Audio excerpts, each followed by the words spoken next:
Starting off the top 10, after winning the bid to host the 2011 CIS Women's Hockey Championship, Laurier looked to the community for support, and they got it. Over 1,200 loyal fans packed the Waterloo Rec Complex on opening night, showing their school pride as Laurier faced off against the St. FX X-Women. Despite a disappointing fourth-place finish, Laurier pulled in over 6,000 fans over the 9-game schedule.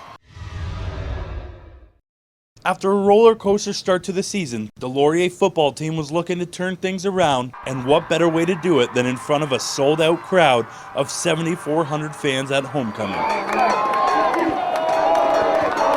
The Hawks would go on to crush the nationally ranked Guelph Griffins 36-2. Laurier cheerleaders captured gold in the all-girl division at the National Cheerleading Championships for their 4th straight national title. A month later, the Hawks would travel to Indianapolis, where they would conquer again, defeating Michigan at the Jam Fest Super Nationals.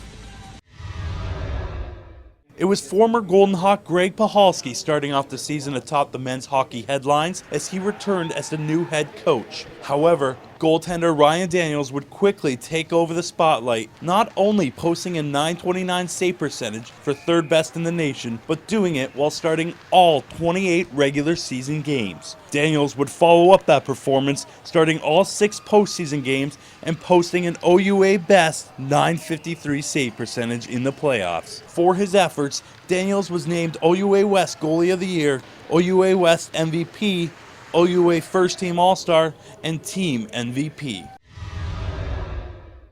After a heartbreaking loss to Western in the 2009 OUA Championship, the women's lacrosse team would find redemption in 2010, defeating the Mustangs 7-5 in the final and capturing their 7th OUA gold in 8 years.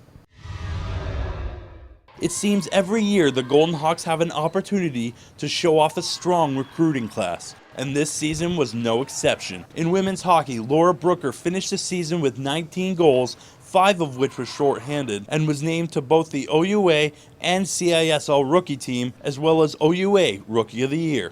Felicia MAZEROLLE put up solid numbers in her first campaign with the women's basketball team, finishing the season with 163 points, 56 rebounds, and 47 steals. She also added 94 points in 9 playoff games and was named OUA Rookie of the Year and to the OUA All-Rookie team.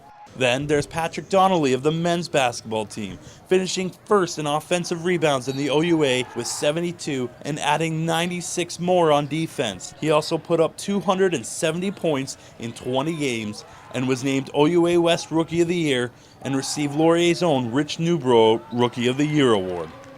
And finally, in women's soccer, it was Kelsey TIKKA. Starting in all but one game this season, she was instrumental in her team's defensive success, allowing an OUA West low 10 goals in 14 matches. She also cleaned up in awards, receiving the CIS Chantel Navert Award, OUA West Rookie of the Year, CIS Rookie of the Year, CIS Tournament All-Star, and the Rich Newbrough Rookie of the Year Award. It's no shock that Cale Harrison was a difference maker for men's basketball this season. He finished the season with 117 rebounds, 56 assists, and 466 points, shattering Laurier's single-season scoring record. But it was with the help of Matthew Buckley, Max Allen, and newcomer Patrick Donnelly that the Hawks went on a charge, defeating the Windsor Lancers in the OUA quarterfinal and making it to the OUA Final Four. Leading number 1 ranked Carleton through 3 quarters, it was a late surge by the Ravens that would bring the Hawks' spectacular season to an end.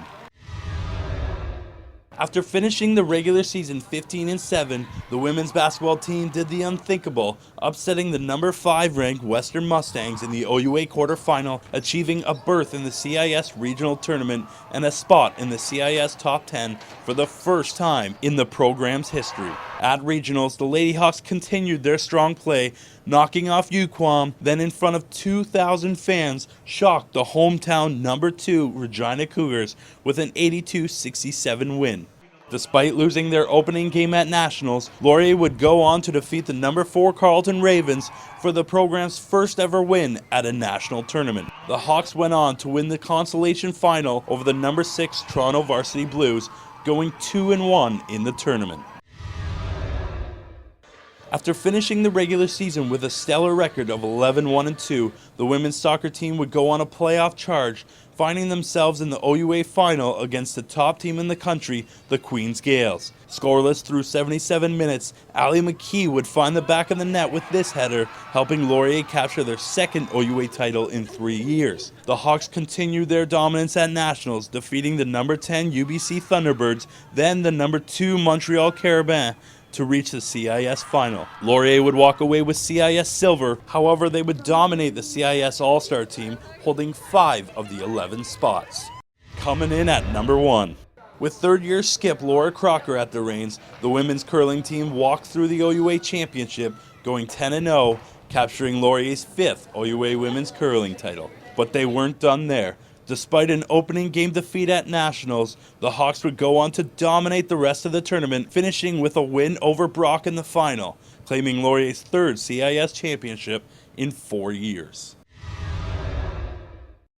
Our honorable mention this year goes to the combined effort of the Fall and Winter Dance Showcases. In memory of a past instructor, the Fall Showcase raised $1,000 for the Leukemia Society and collected 9 boxes of food for the KW Food Bank. When April rolled around, the attention shifted towards KW Habilitation. All the money that was raised was donated for a new program they started called Music and Movement. On top of that, all of the non-perishable food donations were given to the KW Food Bank.